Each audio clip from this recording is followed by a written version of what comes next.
প্রণাম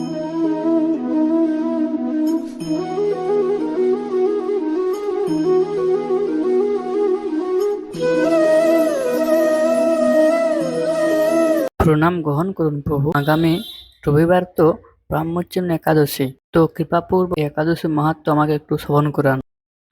পাপমোচনী একাদশী ব্রত মাহাত্ম্য। যুধিষ্ঠির শ্রীকৃষ্ণকে বললেন, হে জনার্দন, চৈত্র মাসের কৃষ্ণপক্ষের একাদশীর নাম ও মাহাত্ম্য কৃপা করে আমাকে বলুন।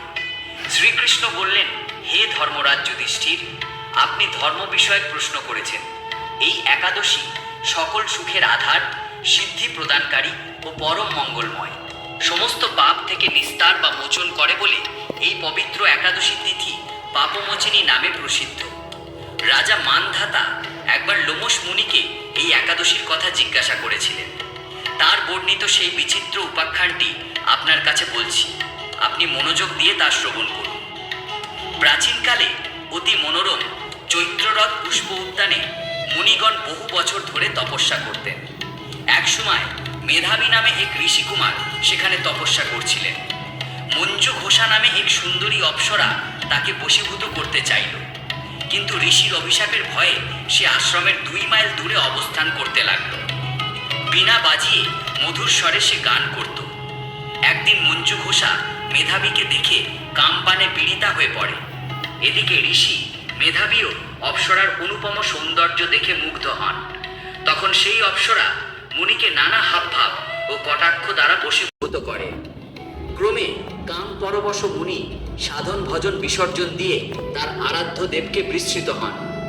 এইভাবে অপ্সরার সাথে কামক্রীড়ায় মুনির বহু বছর অতিক্রান্ত হল।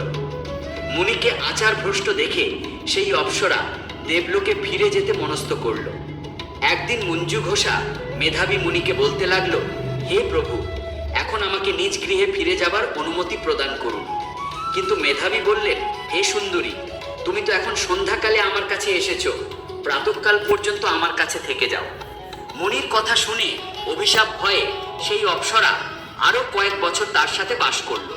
এইভাবে বহু বছর মানে 55 বছর 9 মাস 7 দিন অতিবাহিত হলো। দীর্ঘকাল অপ্সরার সহবাসে থাকলেও মেধাবীর কাছে তা অর্ধরাত্রি বলে মনে হলো।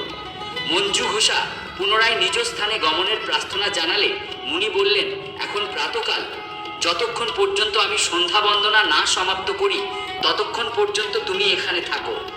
মুনির কথা শুনে ঈষৎ হেসে মঞ্জু ঘোষা তাকে বলল, হে মুনিবর, আমার সহবাসে আপনার যে কত বৎসর অতিবাহিত হয়েছে তা একবার বিচার করে দেখুন। এই কথা শুনে মুনি স্থির হয়ে চিন্তা করে দেখলেন যে তার 56 বৎসর অতিবাহিত হয়ে গেছে। মুনি তখন মঞ্জু ঘোষার প্রতি ক্রোধ পরবশ হয়ে বললেন, রে পাপিষ্ঠে, দুরাচারিণী, তপস্যার ক্ষয়কারিণী, তোমাকে ধিক, তুমি পিশাচী হও। মেধাবীর শাপে অপ্সরার শরীর বিরূপ প্রাপ্ত হলো। তখন সে অবনত মস্তকে মুনির কাছে শাপ মোচনের উপায় জিজ্ঞাসা করল। মেধাবী বললেন, হে সুন্দরী, চৈত্র মাসের কৃষ্ণপক্ষিয়া পাপমোচনী একাদশী সর্বপাপ ক্ষয়কারিণী। সেই ব্রত পালনে তোমার পিশাচত্ব দূর হবে। পিতার আশ্রমে ফিরে গিয়ে মেধাবী বললেন, হে পিতা, এক অপ্সরার সঙ্গদোষে আমি মহাপাপ করেছি, এর প্রায়শ্চিত্ত কি তা কৃপা করে আমায় বলুন। উত্তরে চ্যবন মুনি বললেন, চৈত্র মাসের কৃষ্ণপক্ষিয়া পাপমোচনী একাদশী ব্রতের প্রভাবে তোমার পাপ দূর হবে। পিতার উপদেশ শুনে মেধাবী সেই ব্রত ভক্তি ভরে পালন করল। তার সমস্ত পাপ দূর হলো। পুনরায় তিনি তপস্যার ফল লাভ করলেন।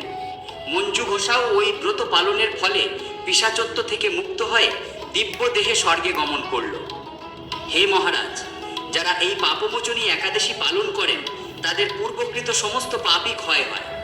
এই ব্রত কথা পাঠ ও শ্রবণে সহস্র গোদানের ফল লাভ হয়।